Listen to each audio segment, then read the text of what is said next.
அனைவருக்கும் வணக்கம். இந்த 2026ஆம் வருடத்துல இந்த ஜூலை மாதம் நம்மளோட ராசிக்கு எப்படி இருக்கு அப்படிங்கறத இப்ப நம்ம தெளிவா பார்க்கலாம். வீடியோ ஸ்டார்ட் பண்றதுக்கு முன்னாடி நீங்க நம்ம சேனலை சப்ஸ்கிரைப் பண்ணாம இருக்கீங்கன்னா மறக்காம சப்ஸ்கிரைப் பண்ணி சப்போர்ட் பண்ணுங்க. அப்படி பக்கத்துல இருக்க பெல் சிம்பலை கிளிக் பண்ணி நோட்டிபிகேஷனும் ஆன் பண்ணிக்கோங்க. அப்பதான் நாங்க பதிவிடக்கூடிய பதிவுகள் அனைத்தும் உங்களுக்கு உடனுக்குடனே நோட்டிபிகேஷனாக கிடைக்கும்.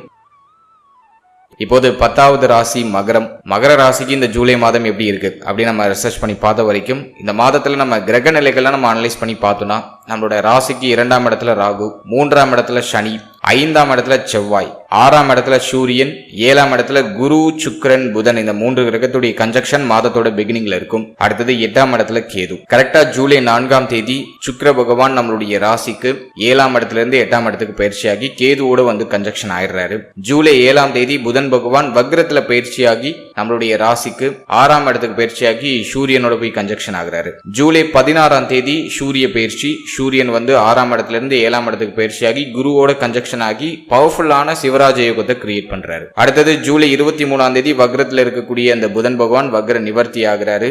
ஜூலை 26ஆம் தேதி சனி பகவான், அதாவது நம்முடைய ராசிநாதன் வக்ரம் ஆகிறாரு. சோ இதுதான் இந்த ஜூலை மாதத்துக்கான கிரக நிலை. இப்ப இந்த ஜூலை மாத ராசி பலனை நம்ம தெளிவா பார்க்கலாம். ஃபர்ஸ்ட் ஜூலை மாதத்தை பொறுத்த வரைக்கும் மகரத்துக்கு நான் பாக்குறது என்னன்னா, உங்களுடைய ராசிநாதன் 3ஆம் இடத்துல தைரியம் இருக்கு, தனியா எல்லாத்தையும் நல்லா சாதிச்சிட முடியும் அப்படிங்கிற அந்த ஒரு சிந்தனை இருக்கு, சுய முயற்சி இருக்கு, தனியா போராடி வெற்றி அடைகிற அந்த ஒரு குணம் இந்த மாதத்துல உங்களுக்கு பவர்ஃபுல்லா கிடைக்குது. உடைய யாருடைய உதவியும் இல்லாம உங்களுடைய சுய முயற்சியாலேயே உங்களால மேன்மை அடைய முடியும் அப்படிங்கிற ஒரு தன்னம்பிக்கை இந்த மாதத்துல உங்களுக்கு கிடைச்சிடும். சோ அது வந்து நான் உங்களுக்கு ஒரு பெஸ்டா பாக்குறேன். ஆனா 2ஆம் இடத்துல ராகு, அதிக வாக்குவாதம், குடும்பத்துல மன கசப்பு, மன வருத்தம், பேச்சால ஒரு சில சங்கட்டங்கள், பேச்சுல ஒரு நிதானம் இல்லாத ஒரு அமைப்பு, என்ன பேசுறோன்னு தெரியாம புரியாம டக்குன்னு பேசிடுறது, மனசுல தோன்றது அப்படியே பேசிடுறது, இதெல்லாம் இந்த மாதத்துல அவாய்ட் பண்ணிக்கணும். உங்களுடைய வாய் தான் இந்த நேரத்துல உங்களுக்கு இருக்கிற ஒரு பெரிய பிரச்சனையே. சோ பேச்சுல ஒரு நிதானம், பொறுமை இருந்துச்சுன்னா நீங்க இந்த மாதத்துல நீங்க வந்து ஆல்மோஸ்ட் வந்து சேஃப்னு அர்த்தம். ஏன்னா வார்த்தைகளால ஒரு சில வருத்தங்கள் வந்து சேர வாய்ப்புகள் உண்டு.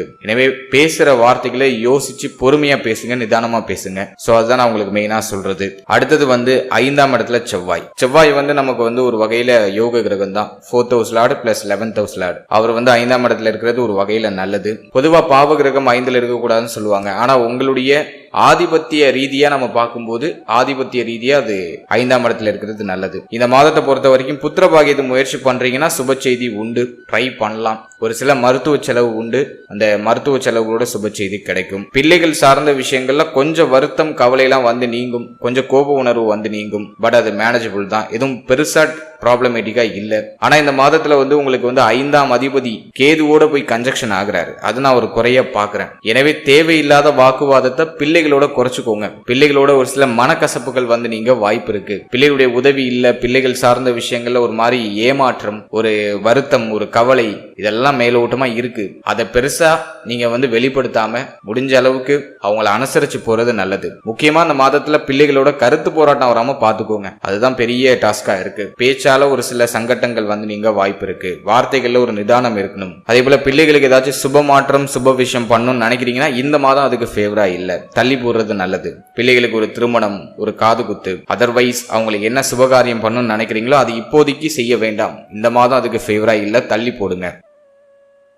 அடுத்தது வந்து நம்ம பாக்குறது புத்திர பாகியத்துக்கு ஓரளவுக்கு சாதகமா இருக்கு. மருத்துவ செலவுகளோட, மருத்துவ ஆலோசனைகளோட கொஞ்சம் தாமதமா சுப செய்தி இந்த மாதத்தோட கடைசியில கிடைக்க வாய்ப்பு அதிகம். சோ ட்ரை பண்ணலாம். அடுத்த பூர்வீகம், பூர்வீக சொத்து, இது ரீதியா ஒரு சில செலவு உண்டு, பிரச்சனை உண்டு. இந்த மாதத்துல பூர்வீக சொத்து, பூர்வீக ரீதியா எந்த குழப்பத்திலையும் இறங்காம இருக்கிறது நல்லது. பிரச்சனை வீடு தேடி வரும், அதுல கொஞ்சம் நீங்க நிதானமா செயல்படுறது ரொம்ப நல்லது.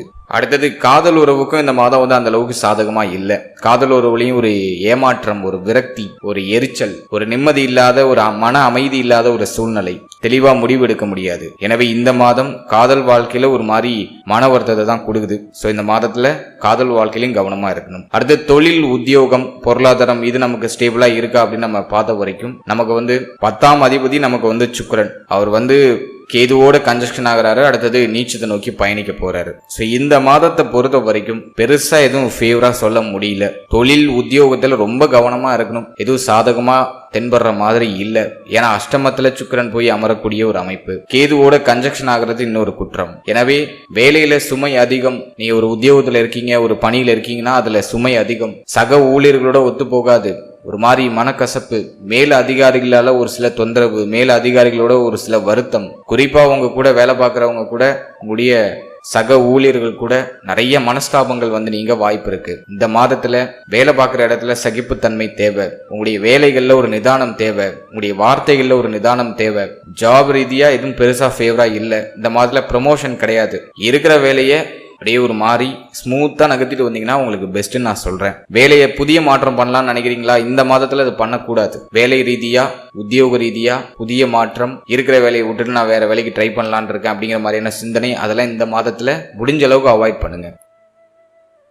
அடுத்தது பிசினஸை பொறுத்த வரைக்கும் இன்வெஸ்ட்மெண்ட்டை டோட்டலா ஸ்டாப் பண்ணுங்க. இப்போதைக்கு நியூ இன்வெஸ்ட்மெண்ட் வேண்டாம். ஆல்ரெடி நீங்க பிசினஸ் பண்ணிட்டு இருக்கீங்கன்னா வரக்கூடிய கஸ்டமர் கிட்ட தன்மையா பேசுறதுக்கு முயற்சி பண்ணுங்க. உங்களுடைய வார்த்தைகளை ஒரு நிதானமா செயல்படுங்க. ஸோ பிசினஸ்லயும் கொஞ்சம் கவனமா இருக்கணும். அடுத்த பொருளாதாரத்தை பொறுத்த வரைக்கும் 2ஆம் இடத்துல ராகு, ஒரு மாதிரி குடும்ப கஷ்டம், பொருளாதார நெருக்கடி ஆல்ரெடி இருக்கு, வெளில சொல்ல முடியல. 11ஆம் அதிபதி உங்களுக்கு வந்து செவ்வாய், அவர் இந்த மாதத்துல ஓரளவுக்கு ஸ்டேபிளா உங்களுக்கு பஞ்சம ஸ்தானத்துல இருக்காரு.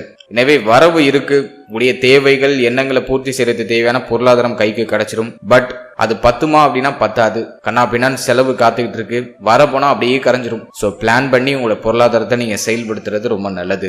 அடுத்த திருமண முயற்சி, திருமண வாழ்க்கைக்கு இது சாதகமா இருக்கா அப்படின்னா இந்த மாதத்தை பொறுத்த வரைக்கும் திருமண முயற்சியில செய்யலாம், சாதகமா இருக்கு. ஏன்னா குரு 7ஆம் இடத்துல தனித்திருப்பாரு, அப்புறம் சூரியனோட இணைகிறாரு, பவர்ஃபுல்லான சிவராஜ யோகம். எனவே இந்த மாதத்தை பொறுத்த வரைக்கும் உங்களுக்கு வந்து திருமண முயற்சிகளை சுப செய்தி கிடைச்சிடும், திருமண முயற்சிகளை பண்ணலாம். மன வாழ்க்கையை பொறுத்த வரைக்கும் வாழ்க்கை துணையுடைய சப்போர்ட்லாம் கிடைக்கும். ஆனா அது ரொம்ப சூப்பர் டூப்பா இருக்குன்னு சொல்ல முடியல.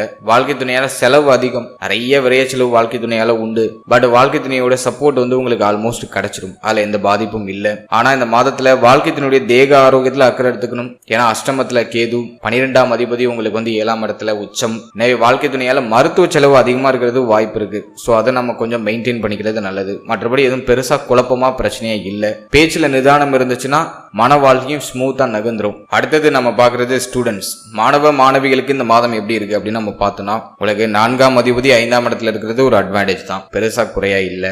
அதே போல இந்த மாதத்துல வந்து நம்ம பாக்குறது சூரியன் புதன் நினைவு 6th ஹவுஸ்ல இருக்கு, அது ஓரளவுக்கு பரவாயில்ல. கல்வி ரீதியா ரொம்ப சூப்பரா இருக்குன்னு சொல்ல முடியல, பட் ஓகே, மேனேஜ் பண்றீங்க, தெளிவா பிளான் பண்றீங்க, பிளான் பண்ண மாதிரி அதை எக்ஸிக்யூட் பண்றீங்க. ஸோ அதுக்கெல்லாம் இது ஃபேவரா இருக்கு. கல்வி ரீதியா எதுவும் பெரிய தொய்வு நிலைகள் இல்லை, மேனேஜபிளா தான் இருக்கு, பெரிய தடைகள் எதுவும் இல்லை. நினைச்ச மாதிரி கல்வியை தொடர்ந்து நம்ம படிக்கிறதுக்கான சூழ்நிலைகள்லாம் கிடைக்குது. ஸோ அதை நம்ம கரெக்டா யூஸ் பண்ணிக்கிட்டோம்னா இந்த நேரத்தில் நல்ல ஒரு வெற்றிகளை நம்மளால சம்பாதிக்க முடியும். ஜூலை 15ஆம் தேதிக்கு பிறகு கல்வியில நல்ல மேன்மை உண்டு. சிவராஜ யோகம், நல்ல அங்கீகாரம், உங்களுடைய எஃபோர்ட்டுக்கான ஒரு பாராட்டுதல், இதெல்லாம் பிரமாதமா கொடுத்துரும். ஸோ தொடர்ந்து முயற்சி பண்ணுங்க, சுப செய்தி உறுதியா உண்டு. கல்வியில பெருசா தடை அமைப்பு எதுவும் இல்லை.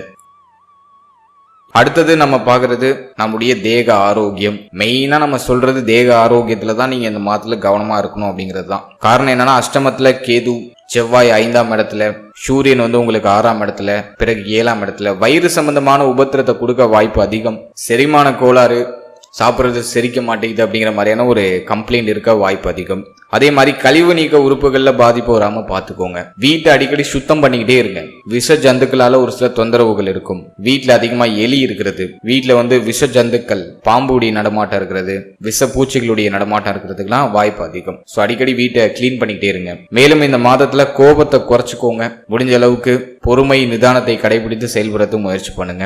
ஓவர் டென்ஷனை இந்த மாதத்துல குறைச்சாலே இந்த மாதம் வந்து உங்களுக்கு பாசிட்டிவா இருக்கும். அதே போல ஒரு விஷயத்துல முடிவு எடுத்துட்டீங்கன்னா அதுல இருந்து பின் வாங்காதீங்க, ஸ்ட்ரெயிட் ஃபார்வர்ட்ல பயணிச்சுட்டே இருங்க. ஏன்னா இந்த மாதத்துல நிலையான சிந்தனை இருக்காது, நிலையான புத்தி இருக்காது. இப்போ ஒரு சிந்தனை, இப்போ ஒரு பதில் சொல்லும், அதே வந்து ஒரு 2 மணி நேரம் கழிச்சு மறுபடியும் மாத்தி சொல்லும். எனவே 3ல சனி இருக்கிறது ஒரு வகையில பலம் அப்படின்னாலும் தைரியத்தை கொடுக்கும். பட் சிந்தனையில மாற்றத்தை கொடுத்துட்டே இருக்கும். ஒரே நிலையான சிந்தனை இருக்காது. அதை முடிஞ்ச அளவுக்கு அவாய்ட் பண்ணி ஒரு தெளிவான ஒரு முடிவு எடுத்துட்டீங்கன்னா தொடர்ச்சியாக அதில் பயணிக்கிறதுக்கு ட்ரை பண்ணுங்க. அதே போல இந்த மாதத்துல உங்களுடைய இஷ்டதெய்வ வழிபாடு, குலதெய்வ வழிபாடு, உங்க வீட்டுக்கு பக்கத்துல இருக்கக்கூடிய சிவாலயம் போயிட்டு வருது, இதெல்லாம் இந்த மாதத்துல உங்களுக்கு நல்ல ஒரு மாற்றத்தை கொடுக்கும். மேலும் சின்ன சின்ன உடற்பயிற்சி, நடைப்பயிற்சி, தியானம், யோகா, உணவு முறைகள்ல ஒரு கட்டுப்பாடு, இதெல்லாம் நீங்க வச்சுக்கிறது ரொம்ப நல்லது. ஓவராலா இந்த ஜூலை மாதம் மகர ராசிக்கு ஒரு ஆவரேஜான ஒரு மாதமா தான் இருக்கு. உங்க வார்த்தைகள்ல மட்டும் நீங்க நிதானமா இருந்தா இந்த மாதம் வந்து சூப்பர் பாசிட்டிவான ஒரு மாதமா உங்களுக்கு மாறும் அப்படிங்கிறது தான் என்னோட கருத்து. என்னுடைய மனமார்ந்த வாழ்த்துக்கள்.